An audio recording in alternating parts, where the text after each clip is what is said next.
గుండెల మీద చేసుకుని హానెస్ట్‌గా కామెంట్ చేయండి. 2029 ఎన్నికల్లో ఎవరు సీఎం కాబోతున్నారు? ప్రజలే తెలియజేయాలి. Chandrababu CM, Jagan CM. 2029 ఎన్నికల్లో ఎవరు ఆంధ్రప్రదేశ్‌కి ముఖ్యమంత్రి కాబోతున్నారు? ప్రజలు ఏమనుకుంటున్నారు?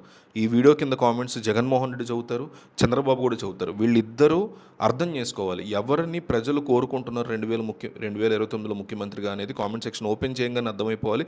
కనీసం 500 కామెంట్స్ టార్గెట్. నేను మిమ్మల్ని సబ్స్క్రైబ్ చేయండి, లైక్ చేయండి, నేను ఏం అడగలేదుగా. నాకు కావాల్సింది ఒక్కటే, కంపల్సరీ ప్రతి ఒక్కళ్ళు మిస్ అవ్వకుండా చంద్రబాబు సీఎం లేదా జగన్ సీఎం అని కామెంట్ చేయండి. ఆంధ్రప్రదేశ్ రాజకీయాల్లో ఇటీవల కేంద్ర ఎన్నికల సంఘం యొక్క నిర్ణయాలు, ఓటర్ల జాబితా సవరణల ప్రక్రియ చుట్టూ తీవ్ర ఆసక్తికర చర్చ జరుగుతోంది అని చెప్పుకోవచ్చు. వైఎస్ఆర్ కాంగ్రెస్ పార్టీ అధినేత, మాజీ ముఖ్యమంత్రి వైఎస్ జగన్మోహన్ రెడ్డికి కేంద్ర ఎన్నికల సంఘం నుంచి ఒక ఊహించినటువంటి నిర్ణయం లేదా అనుకూలమైనటువంటి వార్త వెలువడే అవకాశం ఉంది అని ఒక ప్రధాన చర్చాంశంగా మారుతుంది రాజకీయ వర్గాల్లో. ఈ క్రమంలోనే జగన్మోహన్ రెడ్డికి ఒక బ్లాక్ బస్టర్ గుడ్ న్యూస్ చెప్పిన కేంద్ర ఎన్నికల సంఘం అంటూ వైసీపీ మీడియాలో ఒక వార్త బాగా వైరల్ అవుతుంది.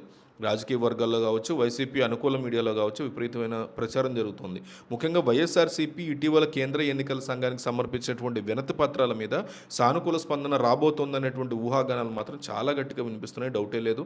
రాష్ట్రంలో ఓటర్ల యొక్క నమోదు, సరిహద్దు జిల్లాల్లో డూప్లికేట్ ఓట్ల యొక్క తొలగింపు, బూత్ల పునర్వ్యవస్థీకరణ ప్రక్రియలో పారదర్శకత తీసుకురావడానికి ఎన్నికల సంఘం సరైన చర్యలు తీసుకుంటే అది వైఎస్ఆర్ కాంగ్రెస్ పార్టీకి రాజకీయంగా పెద్ద ఊరటనిస్తుంది అని పార్టీ వర్గాల్లో డిస్కషన్లు అయితే గట్టిగా నడుస్తున్నాయి. ఇటీవల కాలంలో వైఎస్ఆర్సీపీ నేతలు పొరుగు రాష్ట్రాలతో ముడిపడి ఉన్నటువంటి డూప్లికేట్ ఓటర్ల సమస్య మీద, అలాగే ప్రత్యేక సమగ్ర ఓటర్ల ప్రక్రియలో జరుగుతున్న లోపాల మీద కేంద్ర ఎన్నికల సంఘాన్ని వరుసగా ఫిర్యాదులు చేస్తూనే ఉంది వైసీపీ పార్టీ ఎప్పటికప్పుడు. కుప్పము, మడకశిర, ఎమ్మిగనూరు ఇలాంటి సరిహద్దు నియోజకవర్గాల్లో పెద్ద ఎత్తున బోగస్ ఓట్లు నమోదయ్యాయని, వాటి మీద తక్షణమే విచారణ జరిపించాలని కూడా వైసీపీ కోరడం అనేది జరిగింది. ఈ క్రమంలో ఈరోనెట్ ద్వారా సమగ్ర పరిశీలన జరిపి రాజకీయ ఒత్తిళ్లకి లొంగకుండా అర్హులైనటువంటి ఓటర్ల హక్కులను కాపాడే దిశగా కఠిన మార్గదర్శకాలు జారీ చేసే అవకాశం ఉంది అని అనుకూల మీడియాలో చెప్తున్నటువంటి మాట, వైసీపీ అనుకూల మీడియాలో. ఒకవేళ ఎన్నికల సంఘం ఓటర్ల జాబితా పూర్తయ్యే వరకు బూత్ల యొక్క పునర్విభజనని వాయిదా వేయడానికి సానుకూలంగా స్పందిస్తే అది జగన్మోహన్ రెడ్డికి లభించినటువంటి అతిపెద్ద విజయం అవుతుంది అని విశ్లేషకులు చెప్తున్నటువంటి మాట.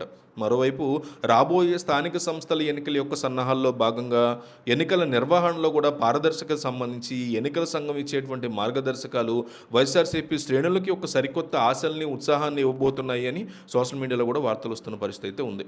ఓటింగ్ విధానం కావచ్చు, ఓటర్ల జాబితా ప్రక్షాళన కావచ్చు, ఇలాంటి విషయాల్లో పార్టీ కోరిన విధంగానే పారదర్శక ప్రక్రియ కోరిన విధంగా క్షేత్రస్థాయిలో వైఎస్ఆర్సీపీ శ్రేణుల్లో సరికొత్త ఉత్సాహాన్ని నింపుతుంది అని చెప్తున్నారు. అధికార కూటమి ప్రభుత్వం యొక్క ప్రభావాన్ని ప్రజల్లోకి మళ్ళీ తీసుకెళ్లేందుకు ఎన్నికల సంఘం ఇచ్చేటువంటి స్పష్టత ఒక అవకాశంగా మారుతుందని, అందువల్ల ఇది వైఎస్ఆర్సీపీకి ఒక శుభవార్తగా మారే అవకాశం ఉందని విశ్లేషకులు చెప్తున్నటువంటి మాట.